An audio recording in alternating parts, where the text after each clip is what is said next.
যে না মা আগেকার যুগে ছিল না। মা আগেকার যুগে ভগবানকে পেতে গেলে কত রাজসুয়র যজ্ঞ, কত অশ্বমেধ যজ্ঞ, আরো কত কিছুই না করতে হয়েছে মা। তবেই কিন্তু মা আমার ভগবানের কৃপা লাভ করা গেছে। কিন্তু বাবা এই কলিযুগে ভগবানকে পেতে গেলে যাগ যজ্ঞ, পূজা অর্চনা কিছুই করার দরকার নেই বাবা। তাহলে ভগবানকে কেমন করে পাবো মা? না ভক্তি ভরে দুফোঁটা নয়ন জল দিয়ে তাকে যদি আমরা ডাকতে পারি তাহলে সেই ভগবানের কৃপা আমরা লাভ করতে পারব। তাই একবার কৃষ্ণ নামে যত পাপ হরে, আর পাপীরও শ্রাদ্ধ নাই সে তত পাপ করে। আমার পরের লাইনটা কি বললেন না, হেন কৃষ্ণ নাম জি লহে বহুবার, আর তথা প্রিয় হয় প্রেম না বহে অশ্রুধার। অর্থাৎ যে হৃদয়ে অপরাধ আছই প্রচুর, আর কৃষ্ণ প্রেমের বীজ তাতে না হয় অঙ্কুর। বাবা আমাদের এই হৃদয়ের মধ্যে যদি, আমাদের মনের মধ্যে যদি পাপ থাকে, যদি ঘৃণা থাকে, যদি অপরাধ বোধ এই মনের মধ্যে থেকে থাকে, তাহলে বাবা সেইখানে কৃষ্ণ প্রেমের বীজ অঙ্কুর হবে না। তাই মা আমরা 1000 বার 40 বার যে কবার ভগবানকে ডাকি না কেন মা, সেটা কিন্তু নিজেদের প্রয়োজনের জন্য। আচ্ছা আমার মায়েরা বলুন তো, আচ্ছা মা বলুন তো, আমরা প্রতিদিন ওই ভগবানের মন্দিরে গিয়ে তাকে ফুল তুলসী দিয়ে তার চরণে আমরা সেবা দিচ্ছি। ও মা কিসের জন্য সেবা দিচ্ছি? কি গো মা? না নিজেরা ভালো থাকার জন্য। আচ্ছা বাবা বলুন তো, আমরা মন্দিরে গিয়ে ওই মন্দিরের ভগবানকে আমরা কেউ কোনোদিন বলি যে তুমি ভালো থাকো? কি বাবা বলি? কি বলি? আমাকে ভালো রাখো। আমাদের সুখের জন্য আমরা ভগবানকে ভালোবাসি।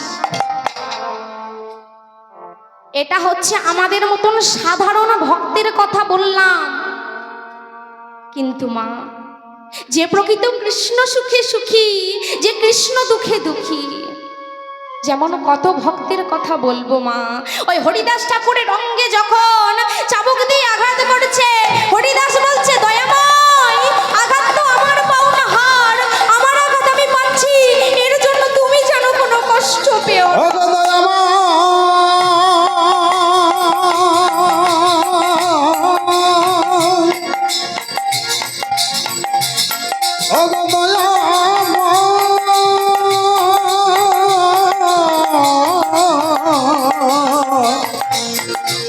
তুমি বলে দাও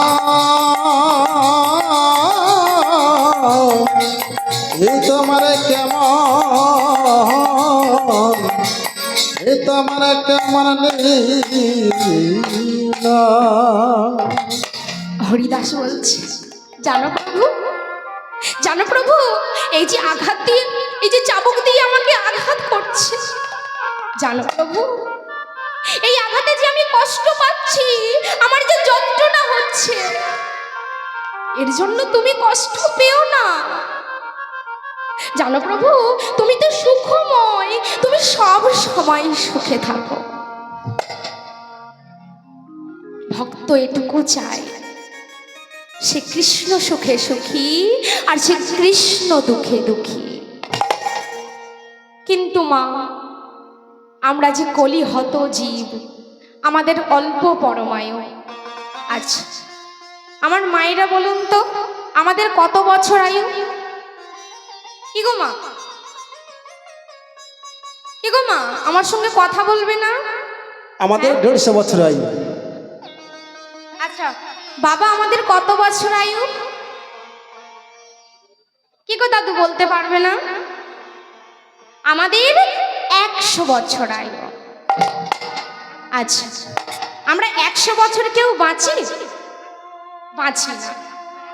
তার আগেই কিন্তু মা এই ধরা ছেড়ে আমাদের চলে যেতে হয়। তাই সময় আমাদের খুবই কম। এই অল্প সময়ের মধ্যে নিজেকে জানতে হবে কেন এসেছি এই পৃথিবীতে, কি আমার করণীয়, ভগবান কেন পাঠিয়েছি আমার এই ধরাধামে। আমার এই প্রশ্ন জেগেছিল একজনার মনে বাবা। সেটা কে গো মা? ওই ষোড়শ গোস্বামীর মধ্যে একজন গোস্বামী, যার নাম হলো মা সনাতন গোস্বামী। তো সনাতন গোস্বামী বাবা একজন মস্ত বড় জমিদার ছিল। বিষয় বৈভব, টাকা পয়সা, ধন রত্ন তার সব কিছু ছিল বাবা, কিন্তু তার মনের মধ্যে সুখ ছিল না। সে সব সময় চিন্তা করত যে কেন এসেছি আমি এই পৃথিবীতে, কি আমার করণীয়, কি আমি করছি। আর জানো মা, এই প্রশ্ন যেই না তার মনে জাগলো, সে কি করলো না, তার রাজ বৈভব, তার টাকা পয়সা, তার দালানা বাড়ি সব কিছু ফেলে রেখে একটা কম্বল সাথে করে নিয়ে চিরতরে ঘর ছেড়ে পথে নামলেন। ভাবা যায় বাবা, এত সুখ, এত আনন্দ, কিনা সব কিছু ফেলে রেখে একটা কম্বল সাথে করে নিয়ে চিরতরে ঘর ছেড়ে পথে নামলে। পথে যেতে যেতে ভাবছে যে আমার মহাপ্রভু কাশীধামে আছেন, আর একমাত্র আমার গৌর হরিই বলতে পারবে যে আমার আসল পরিচয়টা কি। তাই কি করলো গো বাবা, সেই কম্বলখানা বক্ষ মাঝে জড়িয়ে ধরে ওই কাশীধামে ছুটতে ছুটতে চলে গেল।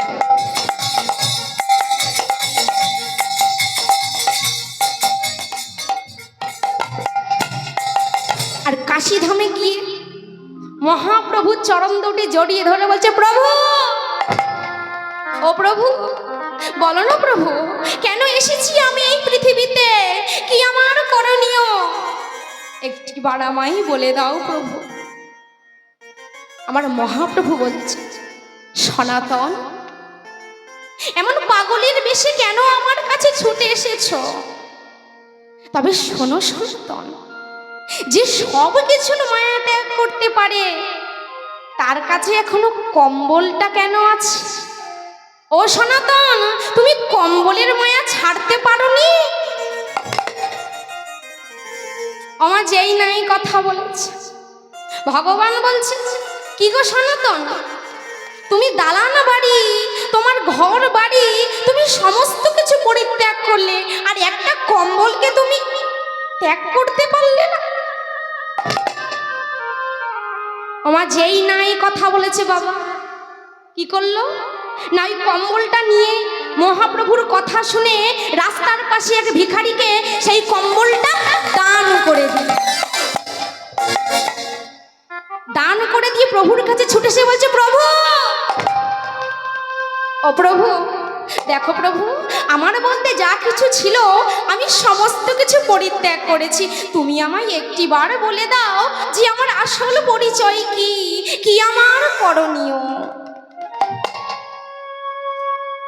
যেই নাই কথা বলেছে, আমার মহাপ্রভু বলছে, সনাতন, তুমি যে এই প্রশ্নটা আমাকে করলে, এই যে কথাটা তুমি আমায় বললে, জানো সনাতন, তুমি একা নও, এ জগতে যত মনুষ্য জাতি আছে, যত কীট পতঙ্গ আছে, সকলেরই একটাই পরিচয়।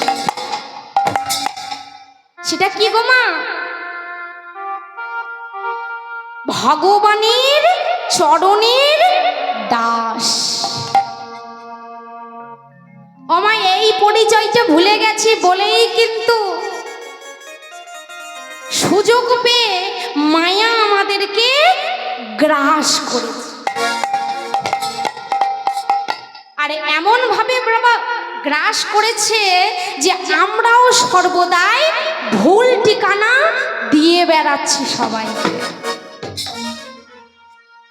মানে কেমন জানেন মা, আপনাদের এখানে উদাহরণ দিয়ে বলছি আপনাদের বোঝার সুবিধার জন্য। তা মা আপনাদের এখানে জায়গার নাম কি মা? হ্যাঁ, নাগের মহল, তাই তো? আচ্ছা আচ্ছা, আমার মায়েরা মনে করুন আপনাদের এই নাগের মহলের বাড়ি টুম্পার।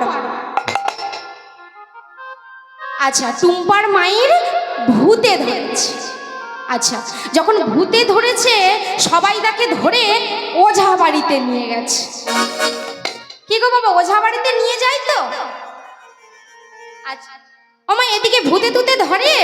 না না, এদিকে ভূত নেই, ভালো জায়গা। ভূত নেই? না না, আমার মায়েদের এদিকে ভালো না, ভূত নেই এদিকে। ভূত আছে? আচ্ছা, তো যখন তাকে ভূতে ধরেছে সবাই তাকে ধরে ওঝা বাড়িতে নিয়ে গেছে। আর যেই না ওঝা বাড়িতে নিয়ে গেছে, ওঝা তার চুলের মুঠি ধরে তাকে ঝাঁটা দিয়ে মারছে আর বলছে, এই বল থাকিস কোথায়, এই বল বল তুই থাকিস কোথায়? কি গো বলে তো নাকি? তো যখন বলছে যে তুই থাকিস কোথায়, তখন সে কি বলছে মা? যে আমি থাকি ওই তেমাথায় বেনা ঝোপের ওপরে। আচ্ছা, আমার বাবারা বলুন তো, টুম্পার মার বাড়ি কি বেনা ঝোপের উপরে? কি গো বাবা? না, টুম্পার মার বাড়ি তো আপনাদের এখানে নাগের মহলে। তাহলে বলছে কে গো? ওই যে তাকে ভূতে ধরেছে ওই ভূতে বলছে। তো ঠিকানাটা ভুল। ঠিক তদ্রূপ বাবা আমরাও সর্বদাই ভুল ঠিকানা দিয়ে বেড়াচ্ছি সবাই। এটা আমাদের আসল পরিচয় নয়। আমাদের আসল পরিচয় হলো ভগবানের চরণের দাস। আচ্ছা, এই শুভ সময়ে শুভ মুহূর্তে আমার একটা হরিনাম মহামন্ত্র জপ করা যাবে? কি গো যাবে তো? একটু সবাই মিলে করতালি দিয়ে একটু উলুধ্বনি দিয়ে সবাই মিলে, ঠিক আছে? হরে কৃষ্ণ হরে কৃষ্ণ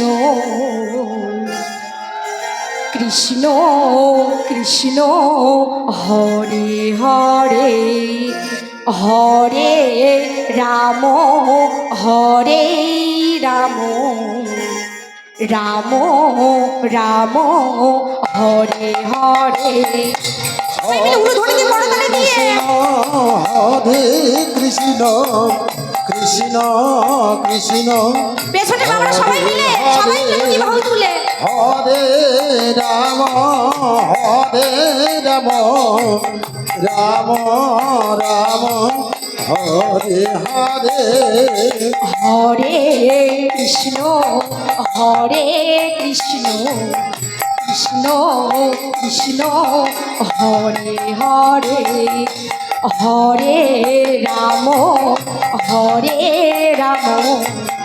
রাম রাম হরে হরে। কৃষ্ণ সবাই মিলে করতালি দিয়ে কৃষ্ণ কৃষ্ণ কৃষ্ণ হরে হরে, হরে রাম রাম রাম হরে হরে, হরে কৃষ্ণ কৃষ্ণ কৃষ্ণ হরে হরে, হরে রাম সবাই মিলে রাম রাম হরে হরে, হরে কৃষ্ণ কৃষ্ণ কৃষ্ণ হরে হরে। হরে রাম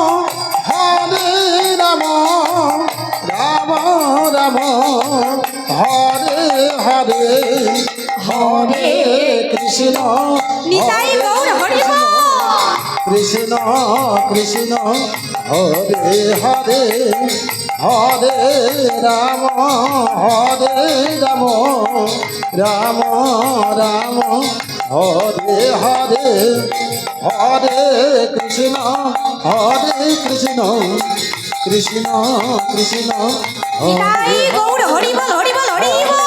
রাম হরে রাম রাম রাম হরে হরে হরে কৃষ্ণ কৃষ্ণ কৃষ্ণ কৃষ্ণ হরে হরে হরে রাম রাম রাম রাম হরে হরে। ওমা মনে করেছিলাম আরেকটু হবে, কি গো মা পরের বারে হবে তো? হ্যাঁ, কারণ সময় চলে গেলে কিন্তু বাবা আর হবে না। যা করতে হবে সময় থাকতেই করতে হবে।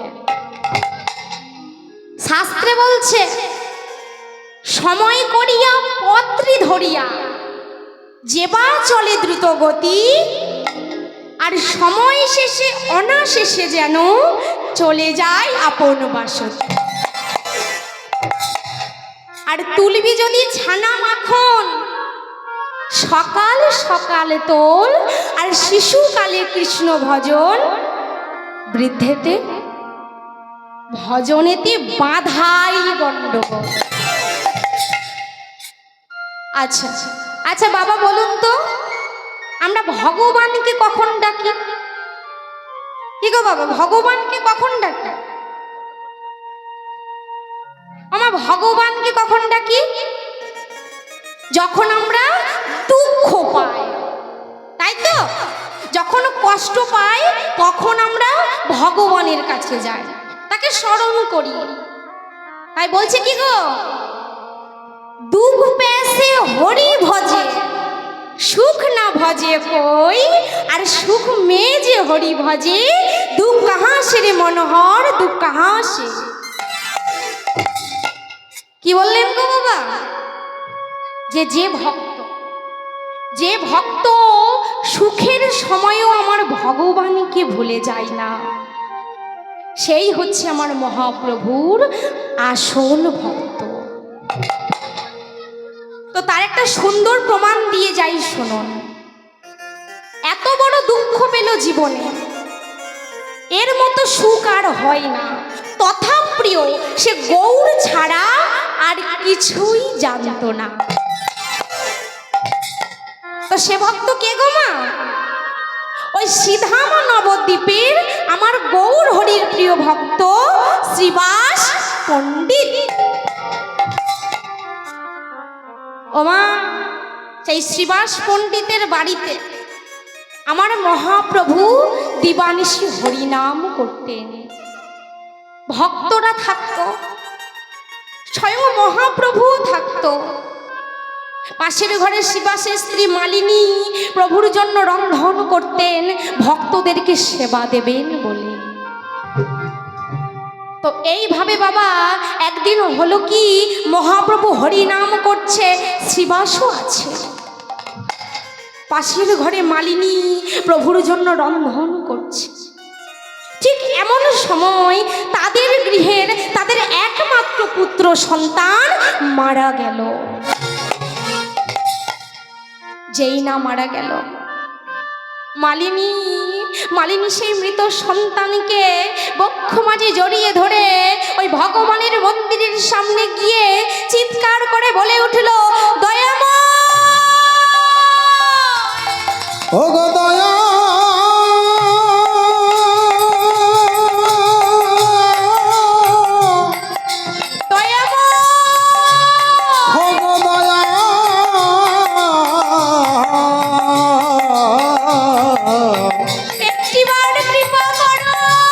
তুমি একটিবার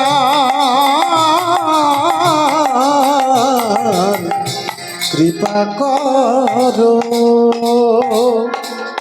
প্রভু প্রভু এই সংসারের মধ্য থেকে তোমার চরণের সেবা করে আমি তো কিছু চাইনি প্রভু, চেয়েছিলাম শুধু একটা সন্তান। প্রভু, তুমি সেই সন্তানকে আমাদের থেকে কেড়ে নিলে প্রভু।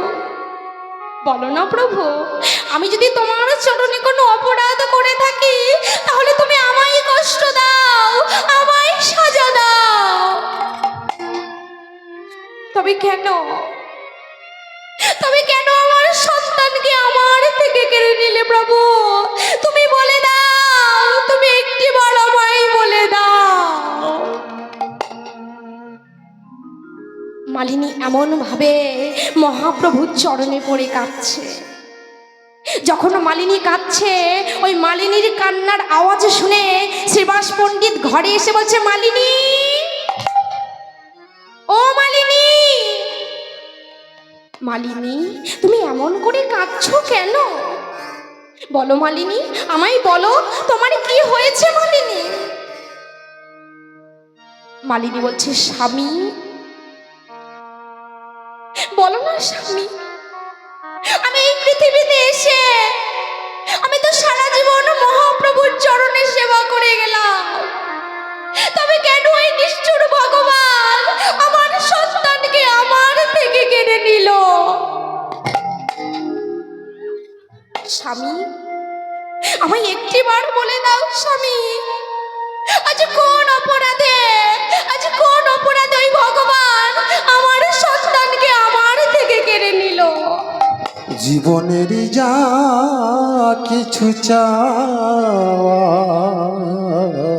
একটিবার বলে দাও স্বামী। ভুলেরই সাগরে গেল ভেসে, আমি কোন অপরাধ করেছিলাম? পেলাম না কিছু আমি, পৃথিবী তোমাকে ভালোবেসে। বলে দাও প্রভু। জীবনেরই যা কিছু চাওয়া, ভুলেরই সাগরে গেল ভেসে, পেলাম না কিছু আমি, পৃথিবী তোমাকে ভালোবেসে। দয়াময়, জীবনেরই যা কিছু চাওয়া, ভুলেরই সাগরে গেল ভেসে। বলো না প্রভু, আমি তোমার এই রাতুল চরণে কোন অপরাধ করেছি যে তুমি আমার সন্তানকে আমার থেকে কেড়ে নিলে? প্রভু, তুমি যেই সন্তানকে কেড়ে নিলে, বলো প্রভু, কি আমায় মা বলে ডাকবে? কি আমায় মা বলে ডাকবে? স্বপ্ন হলো যে আজ আলিয়া শুধুই এ জীবনে, আলোকের ছলো রাতে আধার পেলাম দুনয়নে। প্রভু, বলো না প্রভু, আরে কত কষ্ট দেবে আমার, আর কত দুঃখ দেবে আমার, আর কত কষ্ট। স্বপ্ন হলো যে আলিয়া শুধুই এ জীবনে, আলোকের চলো রাতে আধার পেলাম দুনয়নে। তোরি মরে ডুবে গেল তীরের সীমানার কাছে এসে, পেলাম না কিছু আমি, পৃথিবী তোমাকে ভালোবেসে। দয়াময়, জীবনেরই যা কিছু চাও, ভুলেরই সাগরে গেল ভেসে। ও গো দয়াময়, দয়াময়, ও গো করুণাময়, একটিবার কৃপা করো।